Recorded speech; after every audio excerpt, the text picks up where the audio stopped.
And a Columbia University professor was assaulted this past Saturday while walking in Upper Manhattan. Dr. Prabjot Singh, who is Sikh and wears a turban and a beard, was attacked by multiple suspects who shouted anti-Muslim statements just before knocking him down and punching him numerous times in the face. The New York Police Department says it is investigating this as a hate crime.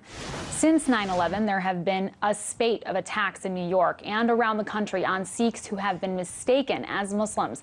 In fact, just last year, a white supremacist named Wade Michael Page went on a shooting rampage at a Sikh temple in Oak Creek, Wisconsin, killing 6 people and wounding 4 others.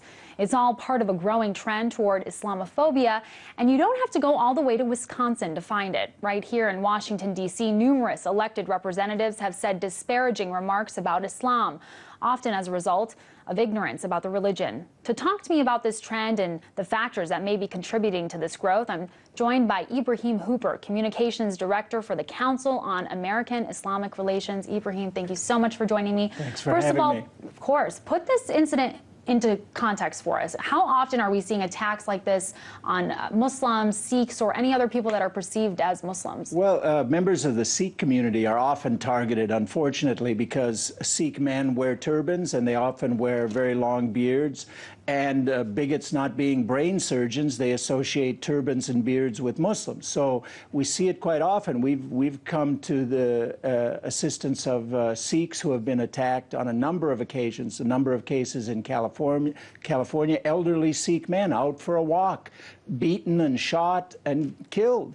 One of the first deaths after 9/11 was a Sikh man shot to death in the aftermath of the 9/11 terror attacks. So we've seen this, unfortunately, too often, and we saw it in this case as well. The individual was called Osama, in other words, Osama bin Laden, called a terrorist. But we see that same day, a Muslim woman at a pro-democracy rally in Times Square in New York was similarly called a terrorist and hit by an individual who was arrested, and we're working on that case as well. It's an unfortunately growing phenomenon, and we, as a Muslim community, we're a very tiny minority. We can't combat or challenge growing Islamophobia all by ourselves. We have to do it in coalition with others. Of course. And talk to me a little bit more about the trend toward Islamophobia. I know that over 20 states have at least attempted to pass bills against adopting Sharia law.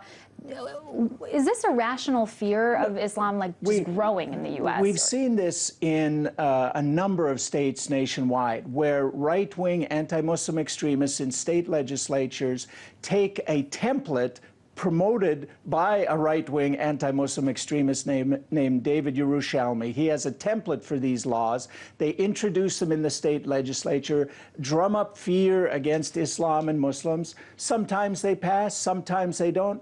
I think their real intent is to promote anti-Muslim hysteria, and this is one vehicle for doing it. It's like passing a law to outlaw unicorns. But if you can scare enough people, promote enough anti-Muslim hysteria, at least they feel they're having some impact. It's a negative impact, but that seems to be what they want. And of course, we hear a lot of anti-Muslim rhetoric coming from politicians, so many of our congressional leaders. I remember not too long ago hearing Rep. Peter King call for hearings on the Islamization of America. And then recently we heard Senator Lindsey Graham talk about the phrase Allahu Akbar. Let's take a listen to what he said. Allah Akbar is I associate with a war chant. It's not exclusively owned by Al-Qaeda. I've seen people kill Al-Qaeda guys and yell Allah Akbar. But it is, when somebody yells Allah Akbar in the Mideast, I duck.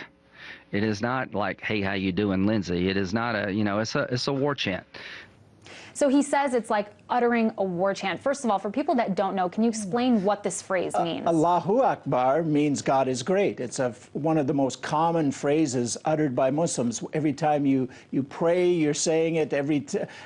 In your daily life, you're saying it. Just thank God, as Senator McCain correctly mentioned when this issue was first promoted by the right wing. right-wing pundits and extremists are constantly manufacturing these false controversies, and then it becomes a viral thing on the internet, and you know, it's utter nonsense, but people believe it and they're willing to believe it. And so the follow-up to that is, how does rhetoric like this, you know, coming from politicians, really impact the way that Americans are formulating their attitudes towards the Muslim American community? Well, our research consistently shows that up to 1/3 of Americans have active hostility towards Islam. Now, that's not a majority, but that's a pretty sizable minority.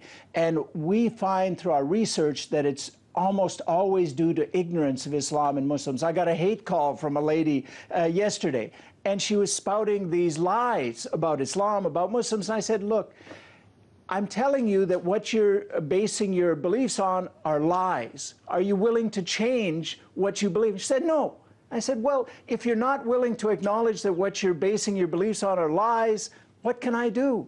You know, I commend you for trying to talk to all of these individual people. We don't have a lot of time left, but I want to get your thoughts on the Somali incident that happened. It seems that a lot of Somali Americans here in the United States are really trying to disassociate themselves now from terrorism. They're going to great lengths to do that. I just want to get your thoughts on, you know, basically, what do you think this really says about the fear that Muslim Americans have about, you know, the kind of backlash that's, you know, might be coming? Well, I think we're in times of crisis, we're less concerned about the backlash and we're more concerned about our nation's security. Like after the Boston Marathon bombings, there were some backlash incidents, but the main concern is stop these kinds of things from happening, repudiate any acts of terrorism in any form by whoever does it. There's no cause that can justify these kinds of acts, and then worry about any potential backlash. Absolutely. Well, thank you so much for coming on and giving us all your insight. We'll have to have you back soon. Ibrahim Hooper, Communications Director for the Council on American-Islamic Relations. Thank you. Thank you.